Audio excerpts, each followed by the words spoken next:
he is the sweetest person in the world. Yes. And it's kind of remarkable just to like have him be like jokey, and then we move him over onto camera, and he just turns it on, and you're like, oh, gross. Exactly. And then cut, and you're like, oh, dude, I want to give you a hug. You're awesome. Yeah. You know, it's like, it's really compelling to watch. That's the best. It went from kind of like drifting around in stasis to like, we gotta fucking hustle. And then in like what seemed like a hugely short amount of time, it's amazing. I feel like I should be like, yeah, but I am constantly like, can you fucking? No. It's really special. I feel very, very lucky. I can do all the physical acting. Yeah. Sitting across the table from Amy Hargreaves and doing a 5-page fucking crying monologue or whatever, that was terrifying. And that's what he really worked with me on. I know exactly what you mean. Not just in the business, although certainly that, but much larger than that. Like there's so much that feels so scary and so out of our control and so sinister and vile that like we're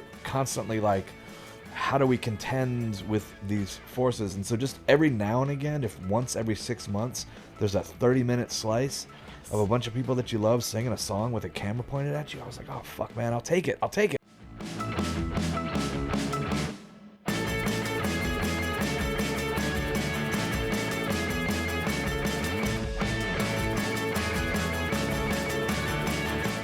Macon Blair, welcome to General Meeting with Becky Sloviter. Thanks so much for having me. As you know, as I accosted you the moment you got here this morning, I am so excited that you are here. I have been a fan for so many years. You've made so many incredible films. We're going to talk about a lot of them today, but you have a film coming out in 3 days. This is airing on Tuesday, August 25th, and on Friday, August 28th, you have a new movie called Idiots. Starring Dave Franco, O'Shea Jackson Jr., Kiernan Shipka, Mason Thames, Peter Dinklage. Yes. Among many other talented actors. Yeah, it's a big ensemble. It is so funny. I laughed my ass off, and also, as I feel about all of your films, there's such a humanity through it. It is so grounded, but also there are many parts, and you know what part I'm referring to, Dave Franco in a hotel room. Yeah. Holy shit, and I'll leave it at that.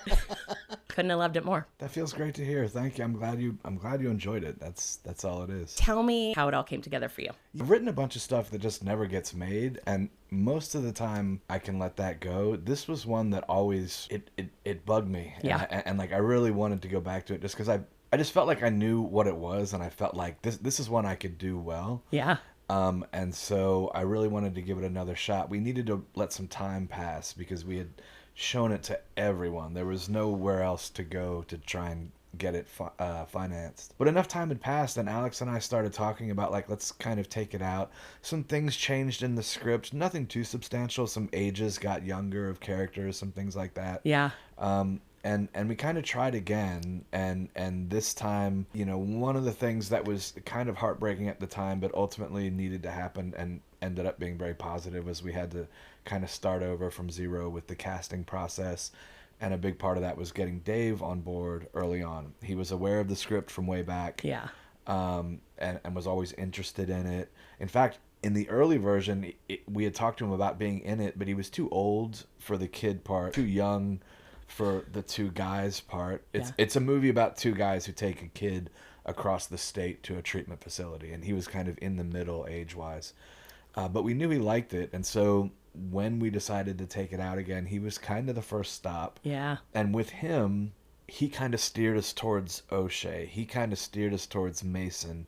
And we started building out this cast with which we went out to different spots to try to raise the money, and it took a little bit. It took about a year, but it ended up working. And then once that was in place, then it moved very quickly. We kind of got into pre-production very quickly, shot it in 25 days, cut it in like 6 weeks or something like that. We got a very early rough cut into the Sundance selection people, and based on that, we got an invitation to Sundance. So then we really hauled ass to finish the sound and everything else in time for that. So incredible. It's a long way of saying it went from kind of like drifting around in stasis to like, we gotta fucking hustle. And then in like what seemed like a hugely short amount of time, it just sprung to life. When did you originally write the script?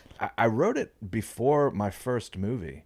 So I wrote it in like 2007 14 or something like that. Wow. Yeah, and at that point, Alex Orr, who was the producer on the movie, he was an AD on Blue Ruin. We became good buddies through that, and I had met him on film festivals, and he kind of had the idea for this movie.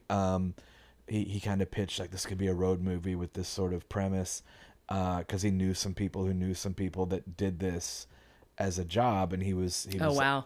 and he was like, normally this job is very transporting troubled kids is very regulated and very well trained and very boxed in, but the folks that he knew of who did this, he was like, it sounds like a pretty chaotic scene over there, and that struck him as a funny premise for a road movie. So anyways, we wrote that kind of right after Blue Ruin. Wow. But I hadn't directed anything at that point, and so it just kind of like sat around after the first movie got made, and that was reasonably well received. Then we were in a position to do this one, and that's how that happened. Is the first movie you're referring to I Don't Feel at Home in This World Anymore? Yes. Yeah. A movie I was so obsessed with. It was my favorite movie that year. Wow. And it was also really notable because it had this big sale out of Sundance, and then it was on Netflix like 6 minutes later. Actually, Netflix was the one that financed it from the get-go. That's why it happened so quick. Oh, wow. As a matter of fact, they already had the date before, and then we got accepted into Sundance, and I hope I'm not talking out of school, but they were like, we've already got the date. Why are we going to Sundance? And I was like, my brothers. Right. Like, let me explain to you. We've been invited to Sundance. Yeah. Please, please, please. Okay. So then we went, but they were the only ones that wanted to finance it, which is not surprising. Nobody knew who I was.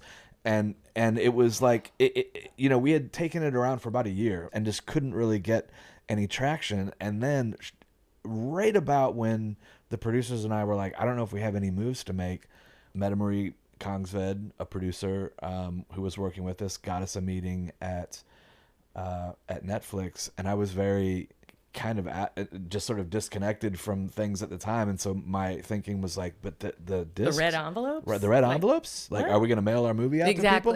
And they're like, but no, like, sure, I'll take the meeting. Yeah, they're making their own movies now. Yeah. And I was like, oh, okay, cool. And I had heard about Beast of No Nation and a few others, but they were not like they are now, where they're like a major like production hub. No, it was the timing of it was sort of perfect for what that movie is. I love I Don't Feel at Home in This World Anymore so deeply. Melanie Lynskey, I mean, she's always a revelation in everything she does. Elijah Wood, the actress who I'm so sorry I can't remember her name, who plays the wife. Christine Woods. Yes.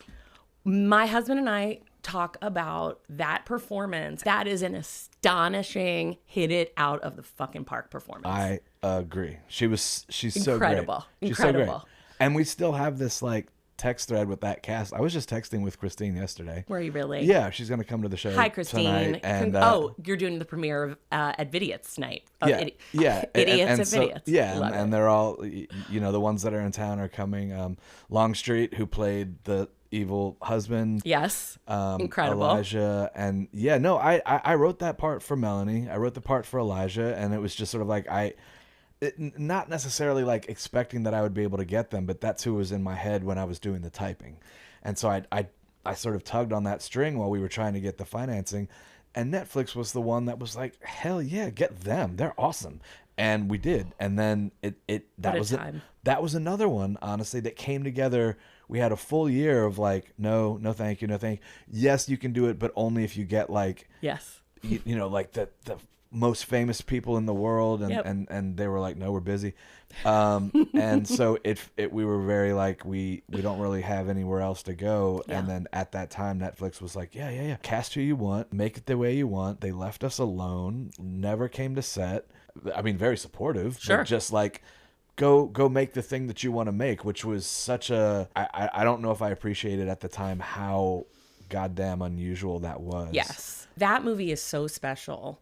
And Blue Ruin also, your collaborations with your partner, Jeremy Saulnier. Like, we'll get into that in a moment. But so many of the films that you guys have made, you knew exactly what that movie needed to be. Yeah. And by being left alone, look at what happened. Did they fight you on the title at all? It wasn't a fight, but what was great was like, I was like, look, I admitted it's 19 goddamn words long. Like, yeah, I know. But the thing is like once something gets stuck in my head, and what had happened was when this is a little bit of a detour. We were shooting Green Room. Green Room. The producers on Green Room, Anish and Neil, took me out to lunch one day, and they were like, when are you going to write something for you to direct? And I was writing something, but I was kind of like, I don't know if they're going to, but they were so encouraging. And so I was like, okay, yeah, this is the thing I'm going to bring to him. And at that same time, Jeremy gave me a record for my birthday, and it was called I Don't Feel at Home in This World Anymore. It was a bunch of old gospel stuff. And it just got stuck in my head. Yes. And so the whole movie I was writing, and so I was willing to play ball on the title. We had a huge Google Doc of 40 different titles. Yep. And most of them were not great. Some could have worked, but none of them fit in my brain the way. Completely. And honestly, to their credit, all the producers and everybody that was like, we need a shorter title. I was like, okay, cool. Let's talk about it. Whatever you want. And we went through all the names, and ultimately they were like, nah, you know what? It should be the first one. I love it. And sort of gave it back to me in that way. Not that it was an arm wrestling match. They were like, yeah, it should be that. In rewatching this to prep for sitting with you, you were ahead of something there. What a time we're living through. And Tell me about it. We'll go back to that in a moment. It's a whole other podcast. Oh, God, exactly.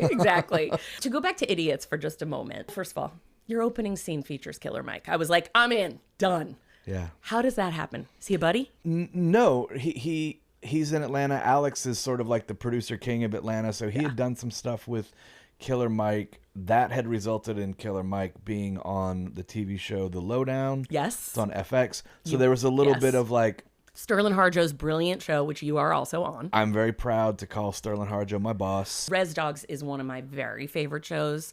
You also appear on that. Yeah, that was just sort of something happened where they had an opening in the cast, and it was right in the middle of the first wave of COVID, and my manager was like, I'm not sure what happened, if somebody had to drop out or whatever, but they were like, they've got one scene in this show in Tulsa, and I drove to Tulsa in the middle of the night, shot the scene the next day, and then over the years it became Reservation Dogs, this hugely important, beautiful show. And I was just, I felt like I just slid in just as the doors closed to this amazing concert or something. And I got to have this little small part of being there. Yes, you come back in each season. Yeah. My friend Janice Meeting was here many episodes ago, and we talked a lot about Res Dogs. And exactly as you're saying, and then it became Reservation Dogs. Yeah. It's an astonishing, important, beautiful, funny, heartbreaking. Yes. So specific. It's my favorite thing. I just love it. It's so great. And so you were doing the Lowdown with him. That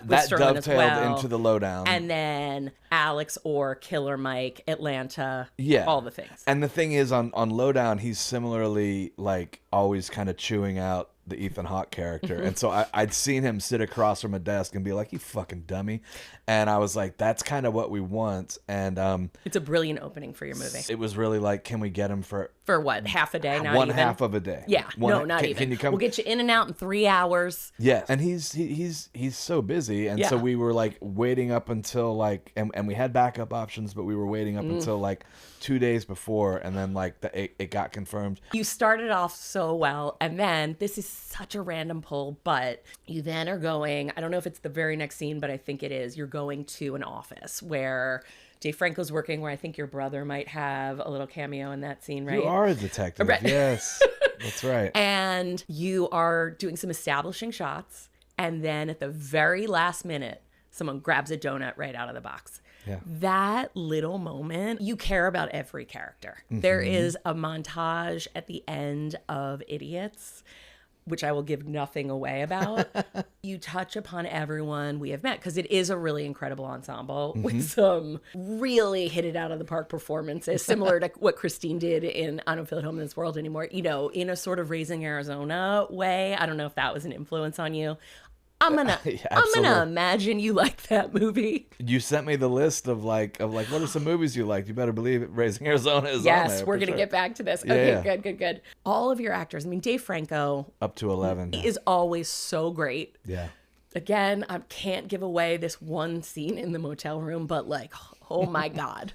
Mason Thames, that's a really hard role to play. What you put him through in this movie and the different shades of his character that you have to see. Kiernan Shipka, I was like, Sally Draper, what's happening? Amazing. She's so good on Industry too. Do you watch Industry? I've never seen Industry, but I know what you're talking about. Oh my God. Like, so good. Yeah, I had talked to her about some other movies that never really came together, but I remember just sort of like she just has a good vibe, and I was just like, she's gonna crush this, and she's so fearless. And the thing is that like it's easy to forget that like she's been a number 3 on the call sheet, something like professional actor since she was 5, or something like that. Like her career now has been twice as long as most people's ever will be. Yes. And so she's just a super pro. Fearless is a perfect word to apply to that performance too. Yeah. And unrecognizable in certain ways. She goes for it. If I could, can I take us back to Blue Ruin? Can I take us actually back to the beginning? Anywhere you like. Virginia. Yes. You grow up with Jeremy Saulnier. Jeremy, and also a group of about 8 or 9 other Lab folks. of Madness? Yeah, that's what we called ourselves at one point. We made a couple of short films under that banner, and they were much more horror-y. Was that Murder Party? Whatever.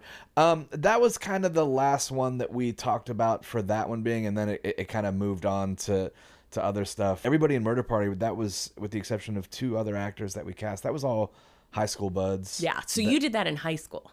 Murder Party? No. We did that. Sorry, Lab of Madness got together when you guys were in high school in Virginia. Yeah, towards the end of high school. We had like 3 different production companies, as much as you have a company when you're in high school. But it was the same group of kids that we all lived in the same neighborhood, and we had a video camera and just spent a lot of free time making movies, which at the time, there was no cameras, there was no laptops with editing software, so it was like a real sort of scramble. Like we would edit on 2 VCRs, like play, pause, like that, tape to tape, and drive around in cars with like trash bags full of costumes and stuff like that. Yeah, you figure it out. I mean, talk about scrappy and on the run, but that then leads you to making this really, I'm like real pretentious on this episode, I guess, but the masterpiece that is Blue Ruin. That's Jeremy. That's all Jeremy. Written, directed, and photographed by Jeremy Saulnier. Yes. Yeah. Your performance in that movie is astonishing. I just remember being so blown away. And you guys also made it for absolutely nothing. Yeah. It was like we had done Murder Party, and that did very well on festivals and stuff. And we were hoping that would sort of open up the door for a career in show business. Yes. And we got some meetings, and there was a little bit of traction on some things, but nothing ever materialized, and everybody needed to pay the bills and went back to day jobs. And Jeremy, who is very strategic in his thinking, was like, if we come back after 5 years and we do another wacky, bloody comedy, then it's just going to be deflated. And so he was like, I'm going to pivot very hard into something that has real dramatic stakes and everything, which at the time, because all of our movies were goofy and wacky and silly and zombies farting and stuff like that. And we were like, oh shit, people are going to be crying? Like, okay. But he's so self-assured that he was like, no, trust me. This is what we're going to do.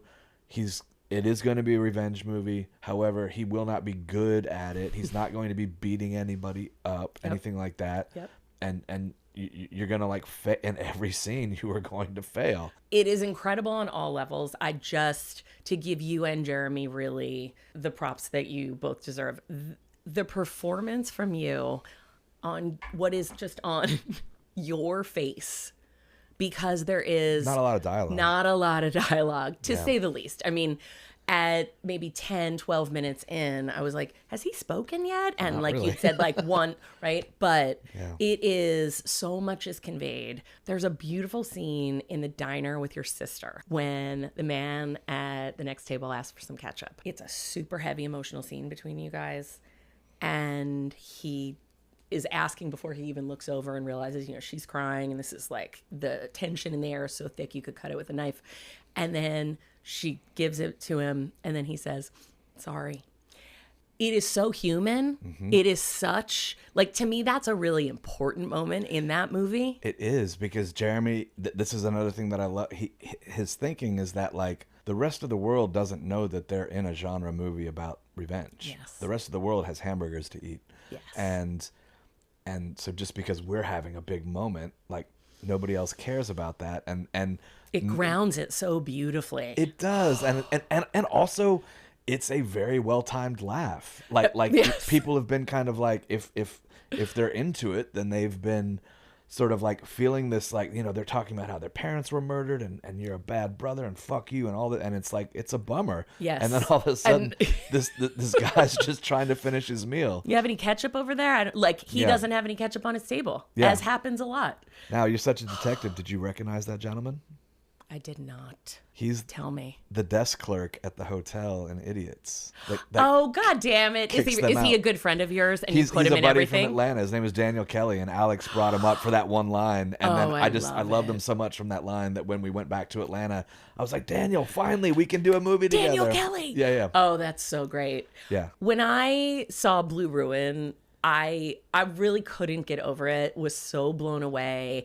Who is this filmmaker? Who is this incredible actor? You and Jeremy then, did you start your company, Bonneville Pictures, and did you name it after the Bonneville in Blue Ruin? Yes. Thank you. You guys then start your company off of that and then work together on really every movie that you both make, right? Yeah, I mean, I am along in a support position with Jeremy. He is always with these really capable producers that are usually Anisha Neal and Vincent from Film Science. Oh, great. They also do Kelly Reichardt's movies. Yeah. And so they have a lot of facility with, like, I guess you'd say lower budget stuff, but like calculated lower budget stuff. What you guys made Blue Ruin for and what was achieved at that budget. And if they do Kelly's movies, they must work up in Portland a lot. I made a movie in Portland a few years ago. Yeah. And then my husband made one last summer too, very similar crew. I love shooting up there, but Me it is too. Have you made a movie up in Portland? Well, Don't Feel at Home was in Portland, and then we because we did Green Room there, and so, you know, because that sort of the first movie, Don't Feel at Home, kind of generated in the midst of making Green Room. When Netflix was like, go make it, we instantly wanted to come back to Portland. Yeah. Just to sort of take advantage of all of the resources, the amazing crew base, and then also just the landscape. It looks so cool. And it's truly my favorite place. I won't shut up about it. I Yeah. just evangelize to everybody. I want to touch upon you as an actor also, because Blue Ruin, incredible, as discussed. You're an Oppenheimer. What I want to do is just be in movies, in whatever form. If that's writing the movie that gets made, yeah, awesome. If it's directing a movie that I get to control, even better. If it's getting to have a tiny part with one line, if it means having a big part where there's a cool scene in a diner, yeah, any of those and anything else. So great. I was a PA for many years. I just want to be on set somehow. Yeah. I love seeing you show up in things that, Oppenheimer, for fuck's sake. Like, that's pretty cool. It's amazing. It's amazing. Like, it's like I feel like I should be like, yeah, but I am constantly like, can you fucking... It's really special. I feel very, very lucky. It's so fantastic. Very lucky. So fantastic. In all honesty, like, a lot of getting ready for Blue Ruin, prior to that, a lot of what we were doing and what Jeremy kept putting me in his stuff, and it was usually comedic, and I felt very comfortable with that kind of thing. And I had taken classes in New York and done some stuff like that, but really it was Jeremy going through this little rehearsal / we shot some sort of test footage, and some of it had some performance stuff in it, and it was Jeremy really sort of like recalibrating like the normal performance tricks that you would rely on in Murder Party or in Crab Walk, one of my short films. Your normal stuff,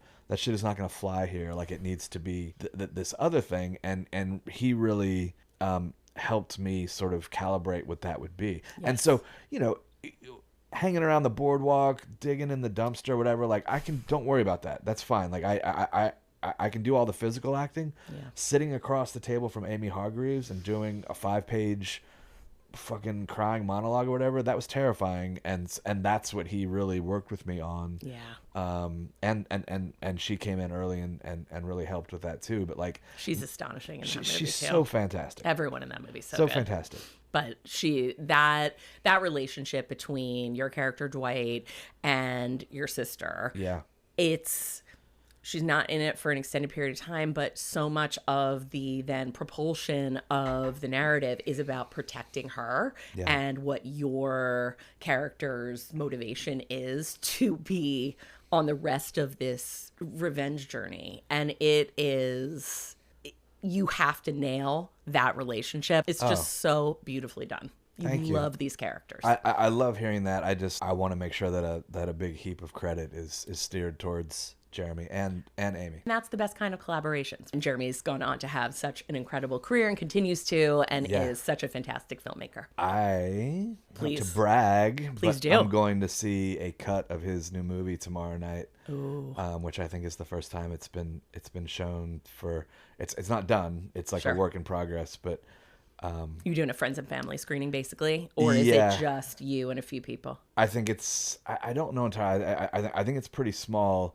But I've read the script, and I just think it's going to be great. He's incredible. Yeah. I mean, we should say Rebel Ridge, like, get out of here. Yeah. That movie blew the doors off. Green Room is so good. Yeah. Hold the Dark. So do you want to touch upon at all what you're working on next? I have a couple of scripts that I am sort of like trying to see if we can't like get some traction. It's such a good time in Hollywood right now too, right? The stuff's flying off the shelves. I mean, that is so much of what we talk about on this. It's what is the real of where Hollywood is right now? I have no idea. I just but what I've given myself over to is like it's got nothing to do with me, and I certainly can't control it. So I'm just gonna keep writing stuff. Which was always the case, right? Yes. It's just gotten, I think, whether it's progressively harder or also. When you talk about Blue Ruin, when you talk about Don't Feel at Home, it's a lot of rejection until it's now go. Exactly. What wild times we are living through in Hollywood right now. It's really tough, no doubt. I mean, I know For people that are and I know you do too, who are struggling, and it's I don't know what the prescription is, and so like out of not panic, but just like. I don't know what else to do, so I'm just going to like keep typing and sending stuff out. Control what you can control. It's self-preservation, and that's kind of it. I feel very lucky. I've got a supporting part on the Lowdown. Yes, you do. We just did season 2 of that. Hopefully there'll be a season 3. So just having something like that to look forward to, and a show like that. Speaking of like so special. It's this. We had this the last day of filming recently, and it was sort of like this scene in the diner where all the characters come together and have a meal together basically. And so it's like the whole cast, Keith David and Ethan, Rachel Crowell, all these folks, and the whole scene was them. There was not really any dialogue. It was just folks singing songs, and it was the most. I had to like step outside, and I don't smoke. I had to step outside and smoke a cigarette. I used to smoke a lot. I had to step outside and smoke a cigarette because it was. I just felt like it was the most beautiful moment, and I just had to be like, I'm so fucking grateful for this because it is so rare, not just now, but anytime. Totally. Even when times are good, something like that about like I get to be here in this room with these people, and Sterling Harjo is calling cut. And I couldn't possibly contain how fucking grateful I felt. I don't know how to articulate it any better. I love it because I do also think it's tough to be in the present. I always go like this to my husband. It's like a little thing from a Cameron Crowe movie. I know exactly what you mean. That's because it's not just in the business, although certainly that, but much larger than that. Like there's so much that feels so scary and so out of our control and so sinister and vile that like we're constantly like, how do we contend with these forces? And so just every now and again, if once every 6 months there's a 30-minute slice of a bunch of people that you love singing a song with a camera pointed at you. I was like, oh, fuck, man, I'll take it. Exactly. That's just wonderful. Yeah. I love it. Macon, thank you for indulging all of my questions and my fandom. No, I love it. Idiots is coming out Friday, August 28th. August 28th. In theaters. Fuck yes. Yeah. Dave Franco is so fucking funny in everything he does and also so human. Yes. But there is a moment when they're in the car and he mispronounces the word perverts. Perverts. I love that you brought that up. That was like that.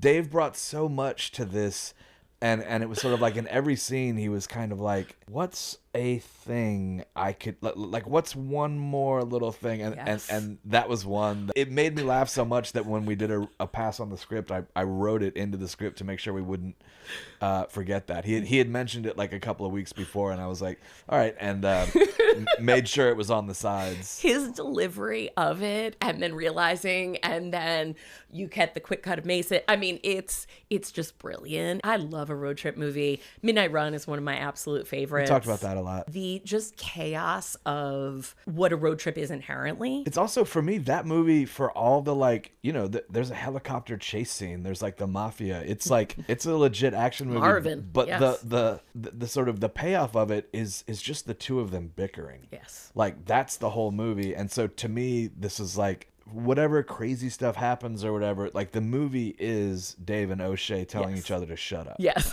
Like, exactly. That's the whole thing. Exactly. So, and again, I just have to shout out, I think Mason Thames is a really special actor. He's amazing. And that was one role that we did some auditions for, and really all the auditions were great. But David worked with him before and was like, this look at him in particular.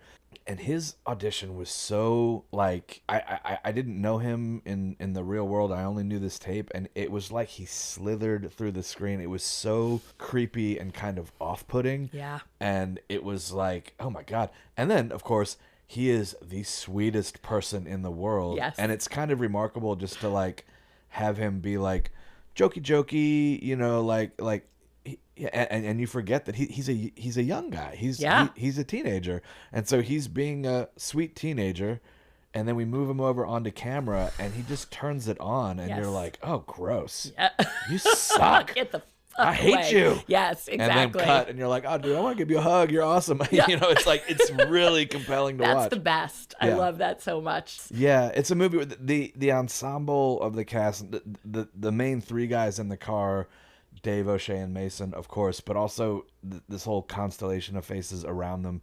That's really the whole movie, is just this great ensemble. And I love them so much, and I'm very proud of them and the work that they did. And I think people are going to love it. So I think this brings us to the last thing we do at the end of every podcast, last looks. Okay. Where we're going to talk about some favorites. Yeah. You and I have our matching Heat mugs. That's right. Obviously, we could just talk about that all day. And I don't want to keep you here. You have a big premiere tonight. So, Macon Blair. Yes. What is either your very favorite movie of all time or a few movies that you love and feel are representative of your taste? A few movies that, well, so you mentioned Heat, and I do love that one. And I'm very curious about what's going to happen with Heat 2. Oh, my God. Following every update. I wonder who Bradley Cooper is going to be, and my theory is that he is going to be Kelso. I think he has to be Kelso, and I think Jason Clarke has to be Nate. I don't know this, but I mean, like, they're you know what I mean? Yes, I do. Because otherwise, it doesn't quite. Yes, it doesn't quite line right. up, and I think that's who it is. The only thing I can't figure out is Austin Butler going to be young Chirito? Because we think Leo is hairless. Do we know that is it confirmed? I don't know that for sure, but I think I've heard like some rumors of that, and it would make sense because since he's the only one that survived the beginning, he's the only one that carries into the future story. So it's got to be him. And then if we assume from that Christian Bale is Pacino, but then he's got to go back in time to the Chicago stuff. And then if we've got Adam Driver as Otis, which makes sense. So I'm pretty sure Clark will be Nate and Nate will be Kelso, unless I've totally missed my calculations. I'm with you. I could talk about this all day. We should just have a separate Heat 2 Have you know the One Heat Minute podcast where it's like it's all about Heat? Wait. How do I not know about this? How Check am it I out. living my life? One Heat Minute. It's Thank you amazing. so much. It's a great podcast. I love it so much. So, Okay. setting Heat aside for a Yes. moment, which is a favorite, but representative of my taste. I always go back to Repo Man whenever people ask me. It's like that one. Yes. There's a lot of it in this movie. There's a ton of it in Don't Feel at Home. There's a ton of it in Toxie. It's one that it's evolved over the years about why I love it. Originally, it was really the soundtrack, and then it became like how funny it was, and then it became like how sharp it was about sort of like money and American money culture, Yes. and so it just keeps evolving for why I love it. But I've mentioned that one a lot. I also think Harold and Maude is a perfect movie. Yes. I literally will watch Pee-wee's Big Adventure, if not once, twice a year. Yes. And part of that is because now my kids, I got them brainwashed on it. So anytime they have a hard time with like feature-length movies, I'm like, can we watch a full-length movie and not like a little cartoon? And that's one that they'll go to. So I love it. I can live inside that movie forever. Matt quotes that movie constantly. It's so good. I always wonder, like, if there were no Pee Wee Herman as a cultural thing outside of that, and if you just imagine that movie just landed on Earth without any like, wait, what? Like what's that main character doing? Like, and so I try to watch it from that perspective of just like, that's just how he is, and there's no pre-existing character. But also Raising Arizona is like, to me, a perfect mix of action and great comedy, and then characters that you really love and root for, and it's just like, it's such a tight balance of all three of those. And that's another one that I could, if I watched it yesterday and you started playing it today, I would sit down and watch it. Well, now I'm watching Raising Arizona again. Yeah. Yes, completely. I love it. The montage at the end of your movie as not an homage, but there's an influence shoplifting. there. I that's straight up theft. That is theft. That is intellectual property theft. And that's why the word homage exists. Right. I love it so much. That's awesome. I know you're a big music person. I actually meant to shout this out, so I'm going to tee up the music question this way.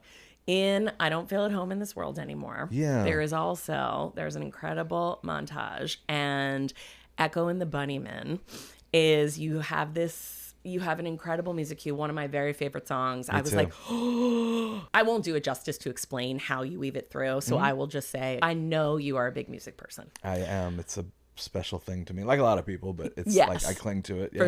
For sure. I feel like we're Gen X, right? This music raised us. It means something. Yeah, it really does. Completely. So you're stranded on a deserted island. You have 2 albums with you to maintain your sanity. What are those 2 albums? Okay, I'm going to cheat a little bit, but the first one's going to be the B-52s. And I think that would be to preserve my sanity. Endlessly listenable. Not a single one misses. And that one's that's always been a very special one for me. No one has shouted out the B-52s yet. I'm so glad you did that. That's a good one. And then the next one, I'll take a fork in the road. And if I wanted to accept the fact that I'm going to be living on this island forever, and I just want to give in to my feelings for that, it would probably be Disintegration. If I wanted to fucking chop down a palm tree with my bare hands and build a raft and get out of there, it would be Goat by the Jesus Lizard. That's so good. Yeah. So good. Great choices. Books. Do you have a favorite of all time? I have several favorites. I love a lot of, I tend to read a lot of crime fiction. I really love Chester Himes and John D. MacDonald. My favorite series is the Parker series by Richard Stark. Donald Westlake.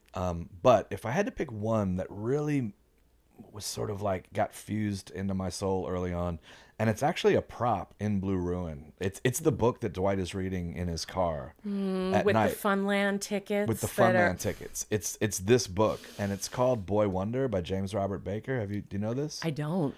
It's out of print, but you can find it. It is hilarious, absolutely insane, kind of extremely mean-spirited in some ways. It's presented as a series of oral interviews with people, and it's like as if this is true, and it's the life history of the most famous, successful movie producer in Hollywood history, and it's all fake. But it starts with he's born in the 50s. He's born at his name is Shark Traeger. He's born at a drive-in and the first thing he ever sees is Gun Crazy on the big screen. And then it goes into like the crazy 60s where he has this tumultuous time. And then in the 70s, he becomes like this super successful producer. It's kind of like half Robert Evans, half Steven Spielberg, sort of like. And then in the 80s, he's got like an absolutely insane Flame Out and like Crash and Burn.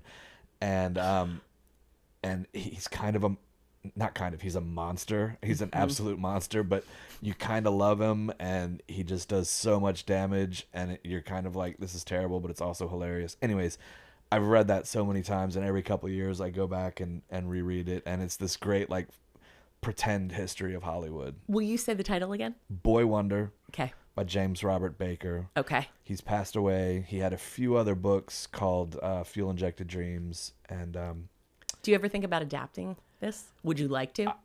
I feel very embarrassed. We had the rights for it at one point, and I couldn't quite crack the script, and the rights lapsed. I'm going to frame it differently, which is you care so much about that that if you can't get it exactly right, you don't want to make that, right? Like this book is book adaptations are so hard, and especially if that book is like in your DNA at this point, right? You're going to know if you do get it or not. And yes, and the part of it was like, it's all, I mean, it's about a lot of things, but a big thing about it is excess. And so it's huge set pieces that take place in 4 different decades. Oh, wow. Like California surf culture and like, you know, like the Cannes Film Festival in the 70s. Like, it's an enormous... You got to do it right. It would cost bazillions of dollars. Yeah. And the hero is so hateable that, like, we started pitching it to a few people, and they were like, what is that? Like, nobody... They were just sort of like... Oh, that's right. The question was like, who is this for? And I was kind of like, well... It's for me now that you mention it, and maybe for like nobody else, but it's definitely for me. And it just seemed like we couldn't even figure out if it was going to be a limited series or what. But it got out of my hands, and before I could get something hammered out, we lost the rights. I'm not sure. It's with his estate now, and we dealt with his estate, and they were very kind. But I think some other people had tried to adapt it before and had not been successful, and so they were a little gun shy. Yeah. And I tried to assure them, like, we're going to make sure we get it right. And I feel very, very badly that, like, I was another in a long line of people that couldn't crack the code. Well, considering how the movie business works, you never know. Never know. Things can come back around. But that's a great shout out, and I will find that. Last question, TV.